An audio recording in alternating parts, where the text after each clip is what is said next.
Halo guys, assalamualaikum warahmatullahi wabarakatuh. Balik lagi sama aku. Sebentar, burem ya? Bentar ya guys. Emang begini kameranya ya? Jadi, hari ini adalah hari pertama di ruang anak. Dan Didik tuh kayak shock banget. Shock banget.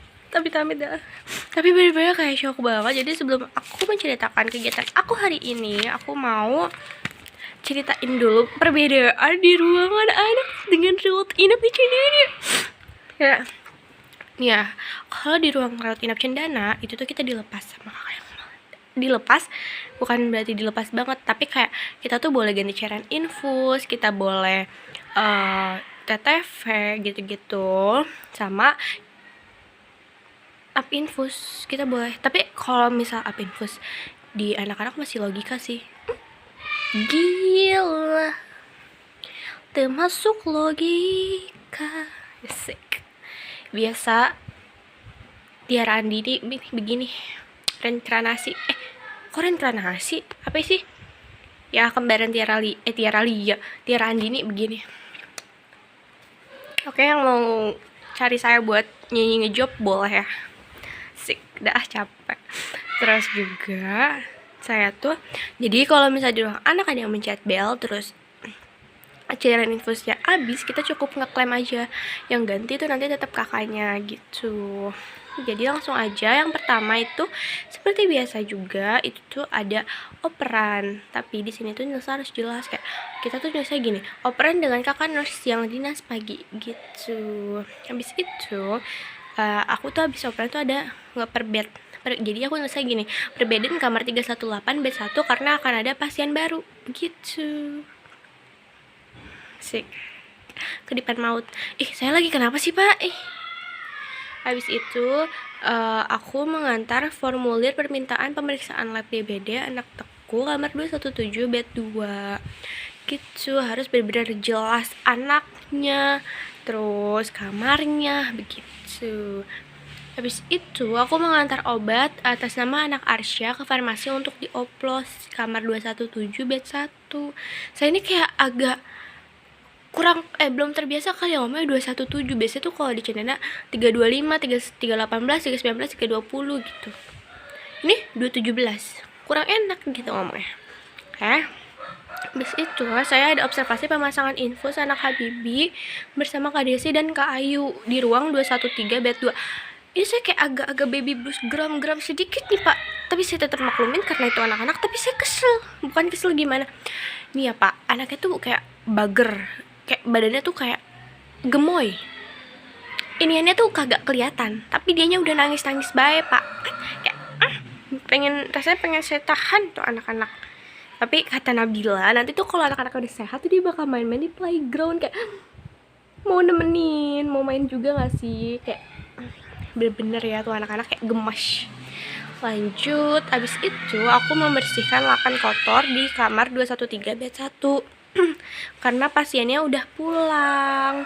Abis itu aku juga ada mencuci cup obat. Jadi tuh anak-anak tuh kayak minumnya tuh di cup kecil ada warna hijau.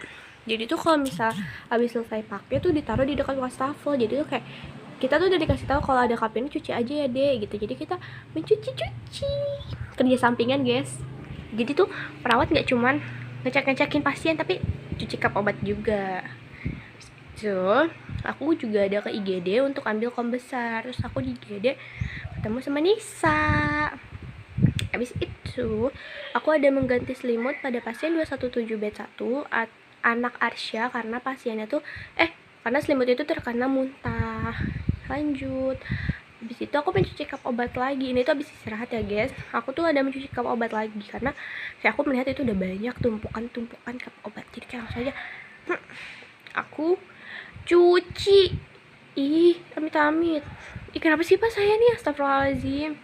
Habis itu aku ada membersihkan lakan kotor juga di kamar 217 bed 3 karena pasiennya pindah ke 216 bed 2. Habis itu aku juga ada memasang lakan kamar 213 bed 1 karena itu pindah dari kamar 217 bed 1 gitu. Ya. salah nih tadi yang mengganti selimut pada pasien bed 3 itu harusnya ya guys ya, bukan bed 1 ya. Aku salah ya guys ya. Pokoknya habis itu juga aku ada membersihkan lakan kotor di kamar 217 bed 1, pindah ke 21 bed 3 213 bed 1. Astagfirullahaladzim, kenapa saya ngomong jadi belibet-belibet begini. 213 bed 1. Abis itu yang terakhir aku ada menjemput pasien pos sunat anak Habibi kamar 213 bed 2 bersama Kak Desi. Kalian tahu apa saya shock apa? Saya malu banget Pak, biasanya tuh kan kalau misalnya di kamar rawat inap kalau beneran bed gini-gini. Di situ Pak pakai remote. Saya udah jongkok saya cari kayak kagak ada. Kakaknya lagi megangin remote. Terus saya malu banget, itu malu pertama. Lalu yang kedua, kan biasanya kalau dikunci bednya tuh dari roda, tahu ini yang di bawahnya doang gitu, cuman kayak diangkat. Kayak saya malu banget. Terus tuh kita tuh jemput cuma berdua, sedangkan kalau biasanya di Cendana itu jemput pasti bertiga sama security 1. Mungkin emang karena jalurnya juga beda sih. Kalau di Cendana itu tanjakannya curam, asik, gak securam itu, tapi kayak emang ada tanjakan yang bener-bener kayak berat gitu kalau misal kita cuma berdua doang, apalagi bawa bed dan pasiennya itu udah orang besar gitu ya. Oke, jadi sekian dulu dari saya, kurang lebih mohon maaf. Wassalamualaikum warahmatullahi wabarakatuh.